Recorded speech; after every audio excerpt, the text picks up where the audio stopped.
Pesan toleransi dan perdamaian terus digaungkan dalam kunjungan Paus Fransiskus di Indonesia. Pada Misa Kudus yang digelar di Gelora Bung Karno kemarin, Paus Fransiskus menyampaikan sejumlah pesan, di antaranya soal toleransi dan perdamaian bagi seluruh masyarakat. Lalu bagaimana memaknai pesan ini khususnya tak hanya bagi umat Katolik, melainkan seluruh umat beragama di Indonesia? Kita ulas bersama sejumlah narasumber yang tersambung melalui sambungan virtual. Ada Sekretaris Umum PGI Jackie Manuputi, serta Director of Asian Department Community of San Egidio, Valeria Martano, yang juga Dewan Penasehat Paus untuk hubungan antaragama. Selamat pagi Ibu Valeria dan Pak Jackie. Selamat pagi. Selamat pagi juga Ibu Valeria. Ya, Ibu Valeria, dalam Misa Kudus, pesan Paus agar umat Katolik di Indonesia senantiasa tak pantang menyerah dan jalan bersama untuk gereja dan masyarakat. Apa makna pesan ini untuk Anda? Pesan itu sangat menentukan karena dia menunjukkan dua hal yang sangat penting. Mendengar dan menghidupi. Mendengar,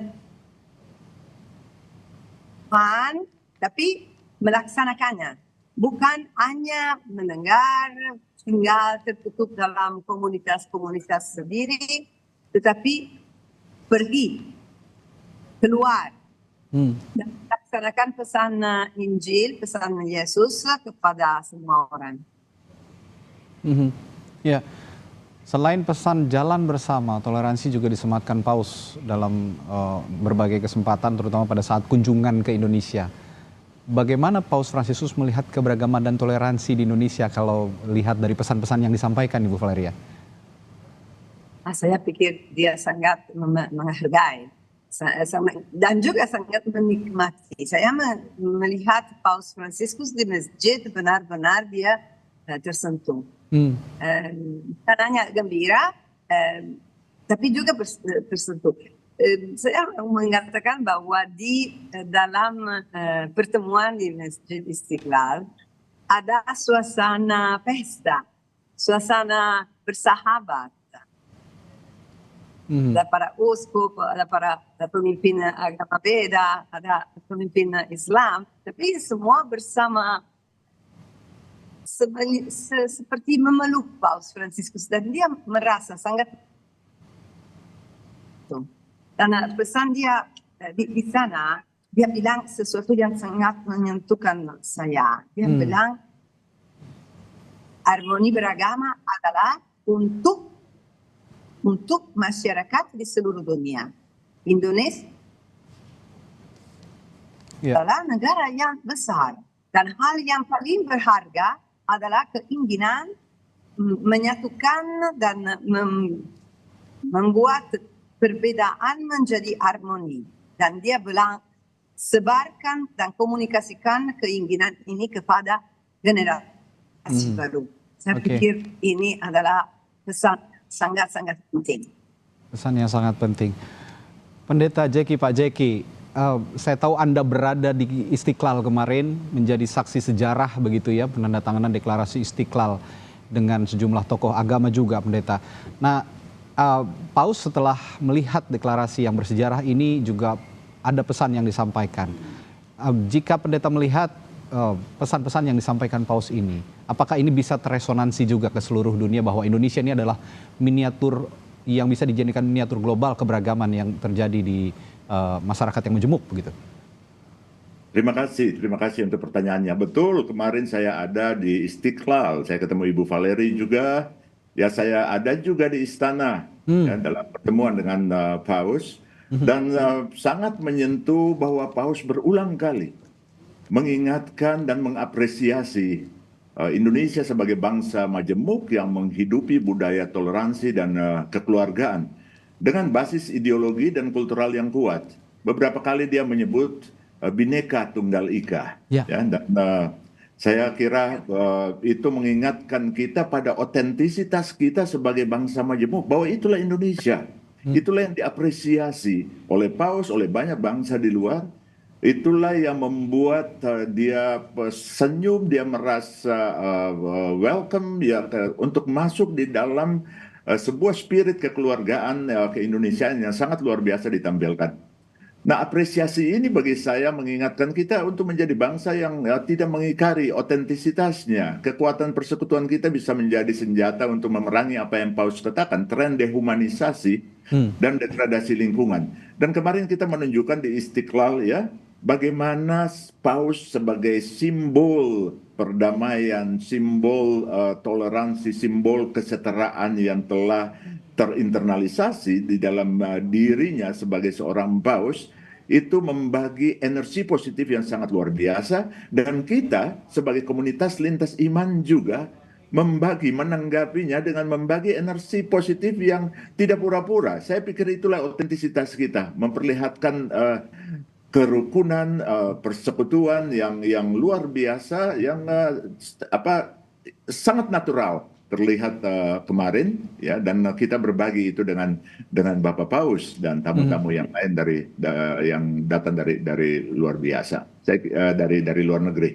Saya kira ini kekuatan kita dan selebrasi kerukunan, selebrasi keragaman yang selebrasi keguyuban yang sesungguhnya. Sekali lagi, itulah otentisitas Indonesia. Ya, bicara soal otentisitas Indonesia ini, Sri Paus Fransiskus juga pada saat menyampaikan pesannya di depan Presiden Joko Widodo mengatakan bahwa kita bisa melewati kekerasan dengan membangun sebuah keluarga.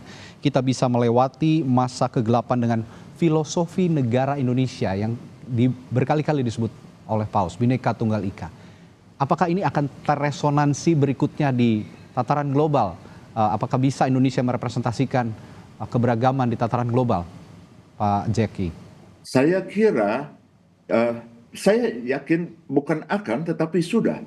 Ya, saya dulu bekerja sebagai salah satu asisten di utusan khusus Presiden untuk hubungan antaragama dan peradaban dengan Pak Din Samsudin, dengan Pak Syafiq Mukni, dan tugas kita keluar setiap saat untuk mengkampanyekan karakter Indonesia yang majemuk dan pengelolaan dialog, kerukunan, Pancasila, Bhinneka Tunggal Ika, dan kita mendengar apresiasi yang sangat luar biasa untuk selalu memakai Indonesia sebagai role model. Role model bagi keislaman yang sangat toleran dan terbuka, role model bagi kemajemukan yang terkelola secara dalam kurun waktu yang sangat panjang, berbasis ideologi yang kuat, berbasis kerangka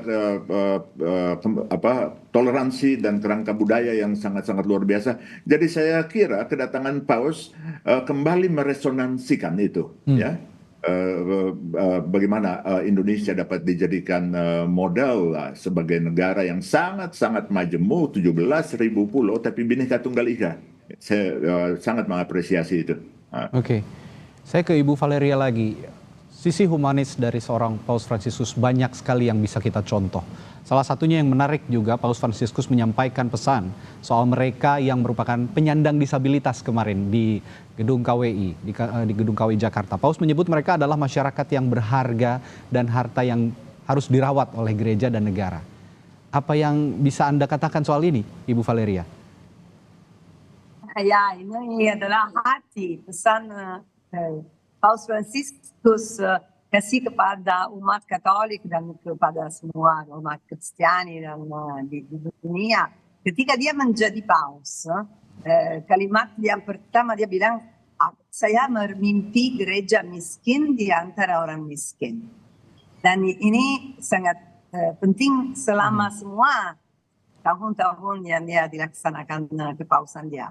Dan ini digariskan dengan tanda pertama ketika dia tiba di Indonesia, dia bertemu dulu di Kedutaan Besar Vatikan dengan beberapa orang miskin yang didampingi oleh komunitas Santo Egidio Jakarta dan dari Yesuit dan suster-suster. Tapi mereka, saya kenal dengan baik, ada pengungsi dari negara-negara lain yang menerima, yang tiba di Indonesia cari,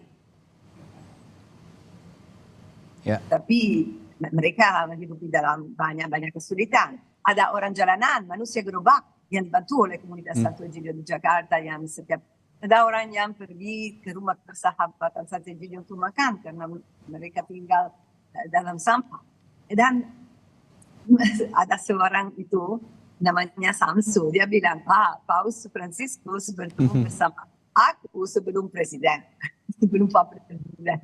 Ini artinya bahwa seperti dikatakan dalam Injil, yang terakhir menjadi yang pertama di depan mata Tuhan. Oke, Ibu Valeria, saya ingin kembali menyinggung soal gebrakan-gebrakan Paus Franciscus yang sudah dilakukan. Salah satunya adalah kemarin juga sudah kita sempat bahas sedikit. Saya ingin bahas kembali lewat dokumen Abu Dhabi, The Document of Human Fraternity for World Peace and Living, yang ditandatangani pada 4 Februari 2019. Di saat yang lain, kemarin juga ada deklarasi Istiqlal. Anda melihat dua gebrakan Paus Franciscus yang hadir di Indonesia dengan pada saat Abu Dhabi. Apakah ini dengan level yang sama atau ada perbedaan dan juga persamaan? Rasanya saya pikir bahwa ini merupakan langkah kedua, kita bisa mengatakan. Langkah kedua dalam dialog di antara Katolik dan Muslim, umat Kristen dan Muslim yang sangat-sangat penting. Karena deklarasi Abu Dhabi, deklarasi Abu Dhabi itu merupakan langkah pertama kali di sejarah ada deklarasi ditandatangani di antara kepala Katolik Paus dan kepala tinggi umat Islam. Yang terjadi kemarin di Masjid Istiqlal ada langkah kedua, kita bisa mengatakan, karena dialog merupakan perjalanan. Dan di sini ada bangsa, ada bangsa yang dekat, yang mendampingi tanda tangan itu. Oke, saya akan bertanya hal yang sama kepada Pak Pendeta Jackie. Pak Pendeta, saya yakin juga Anda sudah pernah melihat atau menyimak ya dokumen Abu Dhabi yang ditandatangani pada 4 Februari. Dan Anda juga menjadi saksi sejarah kemarin pada saat penandatanganan deklarasi Istiqlal. Dua deklarasi ataupun dokumen yang sangat monumental yang digebrak oleh seorang Paus Franciscus. Apa Anda ada korelasinya antara dua deklarasi atau dua momen penting ini, Pendeta Jackie? Ya, terima kasih. Tentu korelasinya sangat kuat ya, karena dua-duanya bicara tentang dokumen persaudaraan kemanusiaan, tentang relasi dialog, tentang bagaimana panggilan agama-agama bagi kemanusiaan, bagi lingkungan. Dan jangan lupa, 1 atau 2 bulan sebelumnya Indonesia juga dikunjungi oleh Imam Besar Al-Azhar ya, Bapak Ahmed Al-Tayyib, yang turut menandatangani dokumen itu di Abu Dhabi pada 2019. Jadi dua tokoh penting datang dalam kurun waktu yang tidak terlalu kuat. Ini secara simbolik ya meresonansikan dengan sangat kuat bagaimana dokumen Abu Dhabi berjumpa di dalam landscape Indonesia melalui deklarasi deklarasi Istiqlal kemarin yang disampaikan. Dan ini tautannya sangat kuat, dan kita boleh berbangga sangat sebagai bangsa, sebagai masyarakat Majemuk Indonesia, dan kebanggaan itu yang sekali lagi saya katakan adalah otentisitas kita, dan karena itu jangan pernah bergeser dari otentisitas kita untuk terjerumus dalam dehumanisasi, dalam perilaku-perilaku yang mencederai satu dengan yang lain ya, dan kita terus harus mengangkat itu sebagai model yang ditawarkan Indonesia bagi dunia. Ya, dalam situasi-situasi dewasa ini, terutama di Indonesia, deklarasi ini sangat penting, dan tidak hanya umat Katolik, tapi masyarakat seluruh Indonesia saya yakin juga bangga, termasuk saya bangga bahwa Paus Franciscus pernah ada di sini untuk menjadi saksi penandatanganan deklarasi Istiqlal yang menjadi tonggak sejarah kerukunan antar umat beragama, toleransi, persaudaraan, dan perdamaian. Ini juga akan teresonansi mungkin juga di seluruh dunia. Bahkan nanti Paus Franciscus setelah dari Indonesia akan menuju ke Port Moresby di Papua New Guinea untuk juga kurang lebih mengampanyekan hal yang sama. Nanti setelah jeda, saudara, kami akan bahas bersama Ibu Valeria juga. Mohon maaf, kami akan bahas lagi soal kunjungan Paus Franciscus ke Port Moresby. Nah, saya ke Pendeta Jackie dulu, Pak Jackie. Kunjungan Paus Franciscus berikutnya adalah ke Papua New Guinea. Apa yang Anda lihat dari kunjungan ini? Saya kira ini tetap Paus akan berkunjung dalam tugas dan tanggung jawab dia sebagai kepala negara, tetapi juga dalam kunjungan yang sifatnya apostolik untuk menyampaikan pesan moral, sosial, spiritual ya, baik di Indonesia ataupun nanti ke Papua Nugini. Untuk region Papua Nugini yang akan bersentuhan juga dengan persoalan-persoalan yang ada di sana, termasuk persoalan Papua, ya, masuk persoalan Papua. Kita juga berharap dan kita yakin Paus punya sangat banyak data tentang Papua diupdate terus, tetapi suara-suara kerasulan yang disampaikan semoga bisa membangun juga menggerakkan perdamaian di kawasan itu, menggerakkan kepedulian terhadap harkat martabat manusia Papua, tetapi juga lingkungan yang ada di kawasan itu. Ya, Ibu Valeria, mungkin Anda juga punya informasi kunjungan Paus berikutnya di Port Moresby, Papua Nugini, dan setelah itu akan ke Timor Leste dan Singapura. Pesan apa lagi kira-kira yang akan, pesan berharga apa lagi yang akan disampaikan Paus Fransiskus di negara-negara itu setelah Indonesia? Kita tidak belum tahu pasti. Tapi yang penting dia memilih pergi ke tempat yang dianggap seperti pinggiran dunia. Dan tempat di mana ada banyak masalah tentang lingkungan. Pelindungan lingkungan adalah satu kekhawatiran Paus Fransiskus. Dia bilang tanah bumi ini adalah rumah umum, rumah kita bersama. Dan kita harus melindungi rumah ini, kita harus melindungi alam dan kerjasama. Okay. Dan tema lain yang Paus pasti akan pegang adalah ketidakadilan sosial, kemiskinan, dan kebutuhan bangsa-bangsa itu untuk maju seperti mereka sudah mulai melakukan. Dan juga di Timor Leste, saya pikir bahwa Paus Fransiskus ingin mendekati komunitas Kristiani yang minoritas, tetapi sangat penting bagi umat Katolik.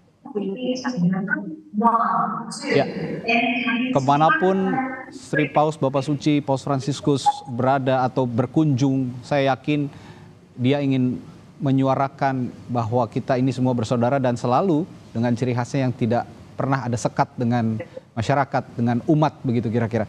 Terakhir pertanyaan saya untuk Pak Pendeta Jackie, kemarin pada saat Misa Kudus di Gelora Bung Karno, ada pesan juga yang sangat dalam, saya yakin, untuk kita semua, umat Katolik dan juga masyarakat Indonesia. Jangan lelah bermimpi. Bagaimana Anda memaknai pesan ini untuk masyarakat Indonesia, Pak Jaki? Betul, itu satu yang saya katakan terkait dengan realitas keindonesiaan yang bisa menjadi role model, ya, yang diungkapkan Paus berulang kali, suatu apresiasi yang sangat dalam. Tetapi di sisi lain juga kita harus membacanya dari saran supaya kita tetap teguh di atas itu dan jangan terseret untuk masuk dalam proses-proses dehumanisasi, degradasi lingkungan dan lain-lain, saling menyakiti, relasi antar agama yang rusak, politik yang kacau, yang tidak bermoral dan lain-lain. Kita harus terus memupuk mimpi di atas kesadaran otentisitas kita, kebangsaan dan keindonesiaan yang rukun, yang damai, dan memperjuangkan itu terus, merealisasikan semua mimpi di dalam tindakan. Karena itu deklarasi Istiqlal bukan narasi kosong, dia tidak harus tinggal sebagai narasi, tapi harus hidup di dalam tata laku. Jangan lupa bahwa deklarasi Abu Dhabi setiap tahun diperingati di seluruh dunia. Kami berharap deklarasi Istiqlal juga setidaknya untuk Indonesia setiap tahun kita rayakan dalam berbagai kegiatan konkret. Saya menangkap pesan itu di dalam ungkapan jangan lelah bermimpi. Baik, kunjungan Paus Fransiskus Bapak Suci ke Indonesia memang hanya 4 hari, Bapak dan Ibu. Tapi saya yakin memori masyarakat Indonesia, memori umat Katolik, memori seluruh umat manusia akan teringat kepada Paus Fransiskus selama mungkin lebih dari 40 dekade. Karena ini momen yang bersejarah yang terjadi di Indonesia. Kita nantikan kunjungan Paus berikutnya, akan ada pesan-pesan yang akan kita serap juga dalam kehidupan sehari-hari. Terima kasih dialog kita pagi hari ini kepada Sekretaris Umum PGI, Pendeta Jaki Manuputi, serta Director of Asian Department Community of San Egidio, Valeria Martano, telah berbagi perspektifnya pagi hari ini. Selamat pagi.